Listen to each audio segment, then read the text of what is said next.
안녕하세요. 금융세무사 윤주영입니다. 이번 시간은 개인 투자자들의 소득, 개인소득 관련해서 종합소득세 부분을 말씀드리겠습니다. 일단 여러분이 보시면 그죠? 이 귀여운 캐릭터가 있는데요. 이 아이의 이름이 금융세무사 윤지영의 줄임말인 금세윤입니다. 각 파트별로 이 캐릭터가 나올 거고요. 여러분이 보시면서 잘 따라와 주시기 바랍니다. 자, 그럼 바로 여러분 이제 들어갈 건데요. 여기 보시면요. 제가 이제 앞으로 그죠? 이렇게 여러분한테 금융자산과 세금에 관련해서 정보를 주는데 그 단계로 이제 올리겠다는 자의 각오라고 보시면 됩니다. 자, 소득자분, 직업자분, 신고자분, 금융 컨설턴트 쪽으로 해서 그분들이 궁금해 하시는 거를 제가 말씀을 드릴 거고요. 지금은 여러분께 소득자 중에서도 개인 투자자분들의 개인 소득 중에서도 종합소득세 부분입니다. 자, 그러면 한번 전체를 한번 볼 거예요. 전체를 한번 보시면 일단 개인, 그죠? 금융소득에서 세금이 어떤 게 있느냐, 그리고 법인 금융소득에 세금이 어떤 게 있느냐 차근차근 말씀드릴 건데 지금은 이 파트라고 보시면 돼요. 보유하는 단계에서, 그죠? 보유하는 단계에서 이자 받으시거나 배당 받으시거나 그렇죠? 또 활용해서 연금을 받으시는 등의 소득이 생기면 이자 소득, 배당 소득, 연금 소득 등등으로 해서 종합소득세로 가세가 될 거예요. 자, 합산해서 가세하는 종합소득세죠. 이런 소득세는 그죠? 원천징수 받을 때 세금이 그죠? 떼이고 그죠? 여러분은 받는 금액에서 이자 금액에서 세금, 그죠? 소득세 부분하고 지방소득세 부분이 공제되고 나머지만 여러분 통장에 입금이 될 겁니다. 자, 그랬을 때 그 통장에서 이제 들어오기 전에 이미 세무서나 구청으로 나간, 그죠? 소득세, 지방소득세 이 세금으로 끝나버리면 그걸 분리과세라고 할 거고요. 이 소득은 선납소득세라고 해서 미리 세금을 내놓은 거고 다음 연도 5월 달에 가서 국가랑 결정을 해서 결정세액이 나오면 이미 낸 거 있잖아요. 원천징수세. 요거는 기납부세액으로 빼주고 나머지만 추가로 납부하거나 환급받으실 수가 있는데 이렇게 합산해서 다시 정산을 필요한 거를 우리는 종합과세 된다라고 말씀드리고 있어요. 그래서 요 관련해서 여러분이 이제 저 알고 있다는 것을 전제로 해서 진도 나가도록 하겠습니다. 자, 여러분이 근데 제가 이 표를 보시고 너무 놀라지 마시고요. 그죠? 내가 이걸 다 알아야 돼? 다 아실 필요 없으세요. 그죠? 그렇지만 여러분이 큰 틀을 한번 보시고 이 중에서 내가 꼭 알아야 되는 게 뭔지를 그죠? 설명드리기 위해서 왜 코끼리 전체를 보고 난 뒤에 나는 코와 관련된 거야 라고 보는 게 낫잖아요. 코만 보면 이게 전체적으로 어떤 동물인지 모르는 거와 같다 라고 보시면 되는데요. 물론 뭐 코끼리 코 보고 코끼리는 아시겠지만 자, 그러면 전체적으로 한번 봅니다. 그러면 금융소득이 있어요. 여러분이 이제 소득, 금융자산 상품에 들 거고 이제 가입을 하시겠죠. 그러면 이제 금융소득이 발생하는데 국가는 그 소득 중에서 비과세 세금 안 내도 돼요? 라고 말하는 게 있고요. 과세 제외 아예 그냥 내가 세금 안 내는 걸로 볼게 라고 하는 것도 있고 무조건 분리과세라고 해서 이거는 어떻게 해요? 종합과세 5월 달에 다시 만나요가 아니고 원천징수 내 통장에 들어오기 전에 그죠? 세금 공제해버리면 그걸로 끝내버리겠어요. 그래서 이렇게 원천징수 세액만 납부하는 거고 5월 달에 확정신고에 볼 필요 없어요 하는 무조건 분리과세라는 게 있어요. 그럼 나중에 보시면 분리과세 중에서도요.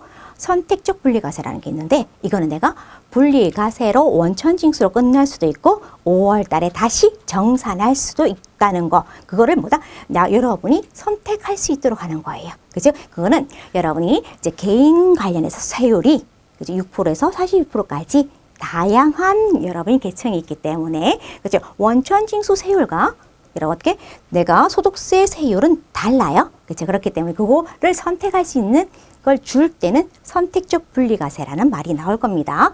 자, 그러고 난 뒤에 무조건 종합과세는 이거는 무조건 5월에 다시 만나요. 그렇죠? 그래서 출자 공동사업자 이익하고 원천징수되지 않는 금융소득. 그죠? 원천징수 안 됐으니까 당연히 5월 달에 만나야겠죠. 그래서 이 출자 공동사업자는 내가 원천징수 받을 때 떼고 받았지만 반드시 5월 달에 다시 만나요. 라고 되는 거예요. 그 외의 거는요, 원천징수는 돼요. 그죠? 받을 때, 그죠?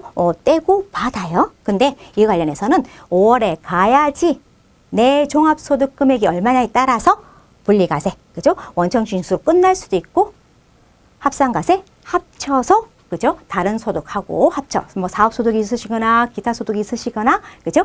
연금이라든가, 그죠? 여러분이 뭐 그런 소득이 있으시면 합산해서 가겠다는 합산과세가 될 수 있다는 거예요.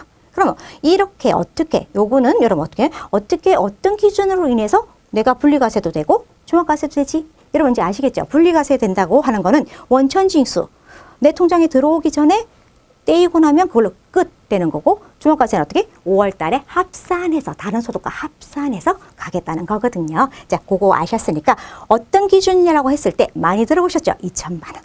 근데 이걸 기준으로 했을 때는 원래 여러분이 이제 신고하시는 입장에서는 정확하게 알아야 돼요.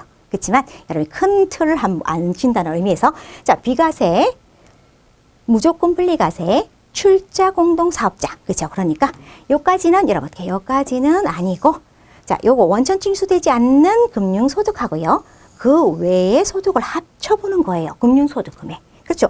그게 2천만 원 초과해. 1원이라도 초과하면 어떻게 돼요? 전부 다, 그죠?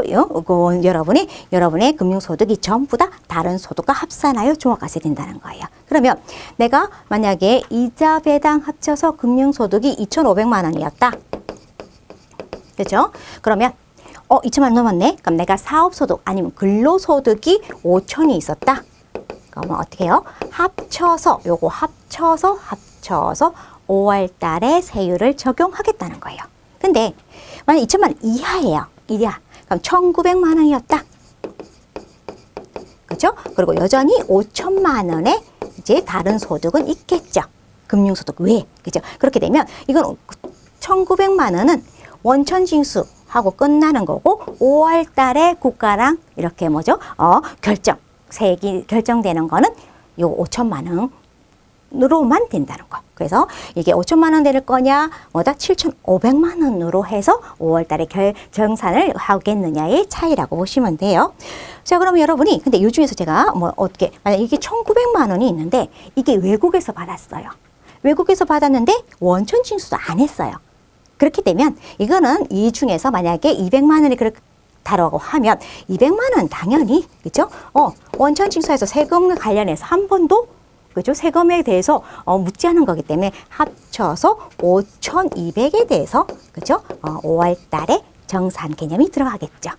자, 여러분, 제가 이 강의는 누구를 위한 거다? 소득자 개념, 개인 투자자분이다. 이거 전체 할 필요 없어요. 그럼 뭐만 알면 돼요? 비과세, 금융상품 중에서 비과세가 있네? 그죠? 과세 제외되는 건 뭐지?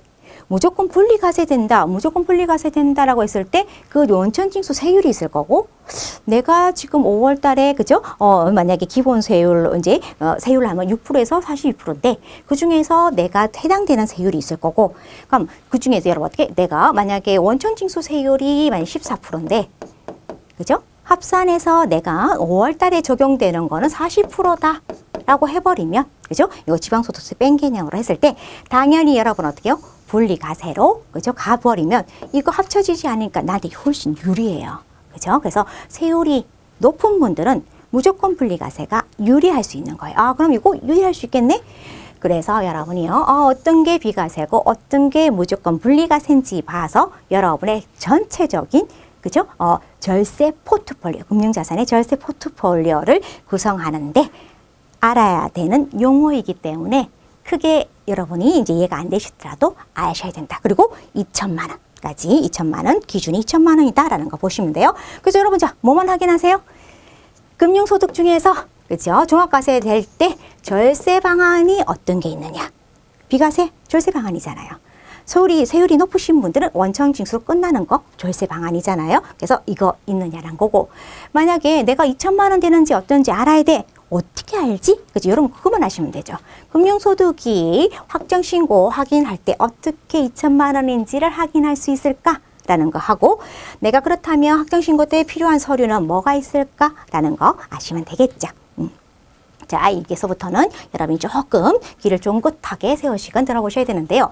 일단 자, 홈택스, 여러분 이제 홈택스랑 친해지셔야 돼요. 그래서 국세청 홈택스 들어가시면 이자 배당 관련해서 원천징수 내역, 그죠? 지급하면서 이 사람한테 얼마를 지금 떼놨습니다라는 거 내역을 주는 요거 영수증 한번 확인하셔가지고 내 금융소득이 얼마고 얼마 떼었지? 라고 하셔야 되는 거죠. 근데 이 홈택스 나중에 말씀드리겠지만요. 약간 불완전할 수 있어요. 완전한 건 아니에요. 왜?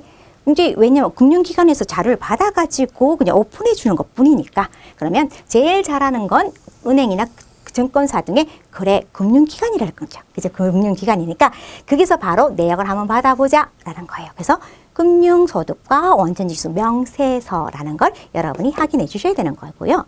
비영업대금 이익이라는 건데요. 이건 여러분, 만약에 친구끼리 그쵸? 돈을 빌려주고 만약에 그 돈보다 1,000만 원 빌려줬는데 1,020만 원 받았어요? 그러면 20만 원이 원래 이자 소득이잖아요. 국가가 이걸 관련해서도 세금을 물리려고 하는 건데 개인에서는 이건 거의 나올 그렇죠? 친구가 배신하지 않는 이상은 나오지 않을 거예요. 그죠? 그리고 자, 외국 금융기관 거래 내역인데요. 요즘 같은 글로벌 하잖아요. 그리고 요즘 주식시장 어때요? 그죠? 동학 개미운동이라고 해서 개인 투자자들이 활발하게 활동을 하고 계시잖아요. 그리고 외국에 있는 주식까지, 해외 주식까지도 열심히 여러분이 관심을 가지고 있는 상태이기 때문에 외국에서 나한테 송금을 할 때 그쪽에서 세금을 뗄 수가 있는 거예요. 그죠? 그러면 그거 어떻게 해요? 내 소득에서 세금 낸 거 맞으니까 이거 같이 떼줘야 되는 거 아니야? 그렇죠. 그러니까 여러분이 만약에 종합과세 되시는 분 같은 경우에는 외국에서 납부한 영수증, 그죠? 요거 확인해 주셔야 된다는 거 하고 출자 공동 사업자, 이건 출자 공동 사업자 분들만 보시면 될 거예요. 그랬을 때 배당 어떻게 받았는지 보신다라는 겁니다. 그러면 제가 직접적으로 이제 사이트 들어가서 한번 정리를 해 드릴게요. 일단 5월 달에, 그죠? 5월 달에 여러분이 이제 5월 달이 되면 원래 종합소득세 신고하는 달이거든요. 그랬을 때 내가 요번에 신고 대상이야? 아니야?는 이제 국세청에서 이제 자세하게 조금 이제 이렇게 정보를 주는 편이에요. 요즘에는 굉장히 관리를 잘 해주시는 것 같아요. 그죠? 굉장히 관리를 잘 해주는 것도 무섭죠. 그죠? 그만큼 알고 계시다는 거니까. 자, 그러면 여러분 보시면, 제일 먼저 여러분이 보시는 게, 일단 요새는 모바일 시대잖아, 모바일 시대. 그래서 우편 오기도 해요. 그렇지만 여러분이 모바일 발송으로 해서 만약에 생각하셨으면, 모바일로도 이런 문자나 카톡으로, 이번에, 그죠? 어떻게? 이제 종합소득세 신고 납부예요? 확인하셔서 하세요. 라고 하는 거예요. 그죠? 이렇게 하시고. 또 그 다음에 여러분, 우편으로 오긴 해요. 우편으로. 그죠? 우편으로. 근데 저도 그래쳐 보시면 이 우편으로 오신 거 잘 못 받으세요. 여러분이 이제 사업자 같은 경우에는요, 이제 주로 사업장으로 많이 우편을 받으시다 보니까 이건 집으로 오거든요. 그래서 놓치는 경우가 많아요. 그렇죠? 그렇게 되면 여러분이 모바일로도 확인해야 되는데 우편으로도 못 받고 모바일도 내가 뭐 줬을 수는 있지만 내가 모르고 그냥 스팸인 줄 알고 지워버릴 수도 있잖아요. 그러면 몸소 여러분들이 확인하시는 방법입니다. 어떤 방법이 있을까요? 그죠? 일단 홈택스 들어가시고요. 공인인증 로그 하셔야 돼요. 근데 이때 개인으로 하셔요. 개인 사업자 아니시고 개인으로 공인인증 하시고 그 다음에 이렇게 보시면 위에 조회 발급이 있을 거예요. 조회 발급 들어가시고요. 그 다음에 세금 신고 납부 요 차례대로 들어가시면 돼요. 그래서 종합소득세 신고 도움 서비스로 들어가시면 요 화면이 나올 거예요. 그러면 기속연도, 그렇죠? 항상 내가 만약에 이제 올해면 작년 거를 신고하는 거예요. 그러면 만약에 2020년이다 라고 하면 기속연도를 2019년도로 해서 여러분이 조회를 하시면 이제 여러분이 기본 사항이라든가 여러 가지 있는데 요즘에는 얼마나 분석을 잘 해주시는지, 그렇죠? 관심이 되게 많고요. 그만큼 내 정보가 노출되어 있다는 거, 그것도 한번 생각해 보셔야 돼요. 그러고 나면 여러분 미리 보기가 있을 거예요. 미리 보기 한번 보시면 이렇게, 그렇죠? 미리 보기에서 여러분 이거 인쇄하거나 특히나 사업 소득이 있으시는 분은 요거 인쇄하거나 같은지 여러분이 저장해가지고, 그죠? 세무사님들한테 자료로 주셔야 되는 거죠. 자, 근데 이러한 이제 종합소득세 신고 안내를 보다가 그만 이렇게 이자배당 쪽으로 갔어요. 근데 동그라미가 쳐졌네? 그러면 나는 뭐다? 5월 달에 종합소득. 그죠? 신고해야겠네요. 라고 되는 거예요. 그러면 이걸 그럼 이자배당에서 어떻게 할까요? 그렇죠? 이자배당 하면 신고 납부 들어가서 세금 신고 들어가서 종합소득세 금융소득 보기에 조회를 하시면 됩니다. 자, 그럼 가볼까요? 그죠? 어떻게요? 자, 신고 납부 가서 세금 신고해서 종합소득세 하면 여기 금융소득이란 거 클릭하시면 돼요. 금융소득 클릭하시고요. 금융소득 클릭하시고 나면 이 화면이 나오고 여러분이 요거 엑셀로 내려받기 할 수 있는 거죠. 그죠? 내려받기 할 수 있는 건데, 그럼 제가 뭐랬어요? 요거 만약에 이 자료는 세무서에서 국세청에서 하는 거예요? 아니면 여러분 어떻게 국세청이 이제 은행이나 금융사에서 자료를 오는 거예요. 오는 거를 여러분 어떻게 해요? 이거는 집계한 거잖아요. 그러면 은행에서나 증권사에서 내 그 원천징수세액을 어떻게 잘못 신고할 수도 있는 거예요. 그럼 보다 수정신고라는 걸 하거든요. 근데 수정신고라는 게 바로 반영이 안 될 수 있어요. 그죠? 그리고 이자 배당 관련해서도 제대로 표시가, 세부사항이 표시가 안 될 수도 있다라는 거 생각하시면, 그래, 이 홈택스에서도 봐야 되지만, 금융사, 그죠? 증권사, 은행, 금융기관에 의뢰를 하면 여러분이 이런 이제 원천징수 내역서를 볼게요. 그런데 기간별로요. 금융기관별로 만약에 100만 원이 넘으신 분들은요.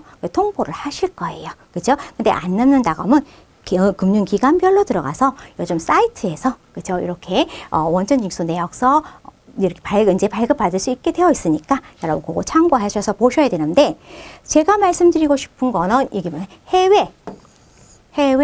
여러분이 만약에 해외 주식이라든가 이런 게 있으셔가지고 배당금이나 이자를 받으셨을 때, 그죠? 그때 좀 조심해 달라고 말씀드리는데요. 자, 여러분 보시면 여기 소득금액 있고요. 소득세 원천징수 당한 거, 주민세 관련해서 지방소득세 원천징수 당한 게 나오는데, 그죠?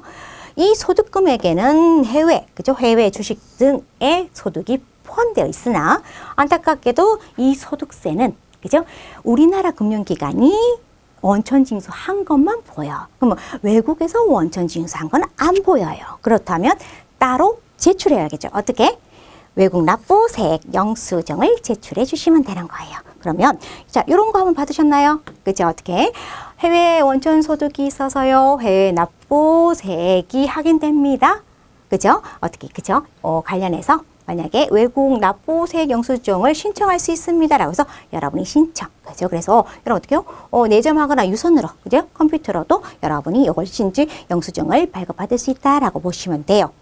혹시나 궁금하실까봐 그러시는데요. 만약에 이제 외국에서 원천징수세를 하고 우리나라 원천징수이 달라요.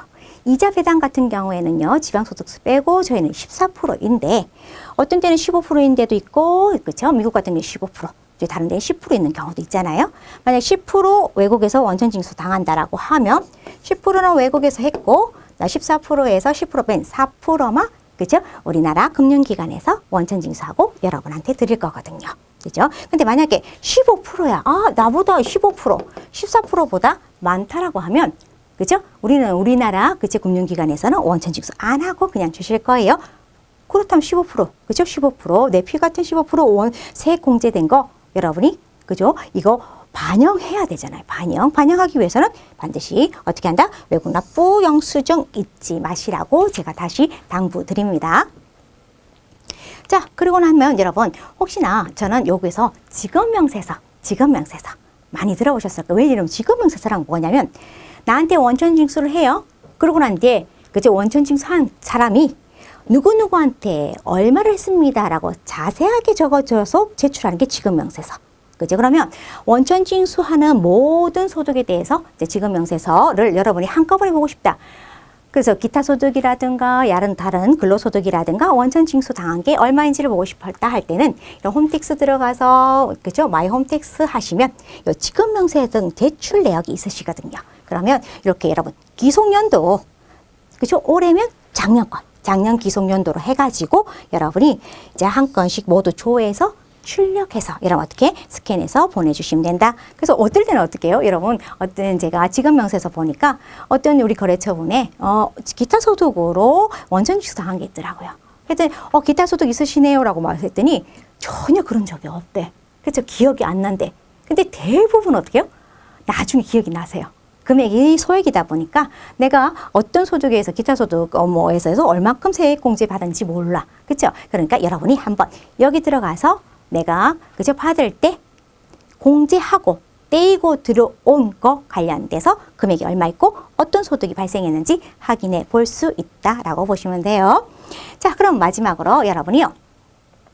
절세방은 맛보기예요. 제가 왜 맛보기라고 했냐면 이거 관련해서 여러분 지금 비과세 있어 지금 제가 비과세가 뭐인지 다 말씀드려야 되잖아요. 지금 그럴 시간 없거든요. 왜? 다음 시간에 여러분 보시면 되는 거니까 지금은 어떤 식으로 큰 틀은 여러분 이거는 누구나 다 알고 있는 거예요. 그렇기 때문에 이걸 혹시 안 하신 분은 지금이라도 여러분 고민해 보셔야 되는 건데요. 자, 우리 소득세는 개인별, 그러니까 나와 배우자가 구분돼서 각각 과세가 돼요. 그럼 내가 만약에 아까 2천만 원 넘으면 초과과세 낸다 했잖아요. 그럼 2천만 원 넘기 싫어요. 그러면 금융자산을 나와 배우자로 나눠서, 그죠? 각각 만약에 내가 지금 3천만 원이 할 것 같아. 그럼 나 2천만, 나 그죠? 1,500, 그죠? 그리고 배우자 1,500 금융소득 생기도록 금융자산을 배우자한테 증여할 수 있는 거예요. 그죠? 그랬을 때 10년 단위로, 그죠? 최초 증여하고 난 뒤에 10년 단위로 배우자는 6억, 자녀는 5천, 미성년자는 2천이라는 거 잊지 마시고요. 그죠? 2천만 에서 증여했을 때 이때는 세금이 없어요. 그죠? 근데 이제 통 크신 분들은 5천만 원, 10년에 5천만 원 가지고 뭐 해? 라고 하시는 분도 있으시죠. 배우자는 뭐 6억이면 그 정도는 괜찮아 라고 생각하시는데 5천만 원이 좀 작다라고 싶으시면요. 1억 5천까지 하시는 분도 있어요. 그렇죠. 그렇게 되면 5천만 원에서는 안 하고 1억에 대해서만 증여세를 하는데 증여세가 10%잖아요. 그렇죠? 요즘 세상에 10% 세율이 어디 있어요? 그래서 여러분이 10년 단위로 자녀분한테 1억 5천씩 주면 10% 세금 내고 이제 재산이 넘어갈 수 있다라고 보시면 되고, 물론 자녀들도 그지 배우자가 아니고 아버지한테 충성하셔야겠죠. 그렇지? 그렇게 하시고, 그래서 개인별로 과세이기 때문에 금융자산 나눠라라는 거 보시고, 자, 그러면 여러분 어떻게? 그리고 금융자산별로 제가 비과세, 무조건 분리과세, 자산, 금융 상품별로 이 다루는 방법이 달랐잖아요. 그렇지? 그럼 제일 먼저 비과세 되는 것부터 여러분이 상품에 가입하시는 게 절세에 좋으시다는 거. 그거 한번 보시고요. 이거 1년 단위예요. 1년 단위. 1년 단위로 모아요. 1년 단위 모아요. 그렇다면 여러분 어떻게? 여러분이 금융자산이 내가 들어오는 그때에, 그죠? 한 해에 다 몰리도록 하면 안 된다는 거예요. 그래서 연도별로 분산해서, 그래서 수입 시기 여러분 제가 말씀드릴 거예요. 그죠? 다른 영상에서 말씀드릴 거니까 그 수입 시기 상에서 1년 단위로 여러분 분산하자라는 거 보시면 되고, 요건 조금 어려울 수 있어요. 그럼 어떻게? 내가 다른 소득이 많아요. 그래서 근데 또 금융소득 관련해서 2천만 원이 높아. 그쵸? 그러면 일단 더 이상 배당으로 받고 싶지 않아. 라고 하면 어떻게 해요? 배당 낙천에 매도하게 되면 요건 주식 매매 차익이 되는 거잖아요. 그럼 양도소득세는 따로 분리해서 종합과세에서 합산되지 않으니까 이것으로 분리할 수 있다는 거 있을 수 있는데, 이때는 진짜 내가 이거 지금 팔아 마라 라는 거 고민도 하셔야 되니까 그렇게 간단한 문제는 아니실 거예요. 그래서 여러분 이거 처음 보시는 분들은 좀 반성하셔야 돼요. 이건 누구나 알고 있는 거, 그죠? 누구나 알고 있는 거기 때문에 누구나 모르는 거는 제가 각각 다른 영상에서 말씀드리겠습니다. 자, 이번 시간은 여기까지 하겠습니다. 감사합니다.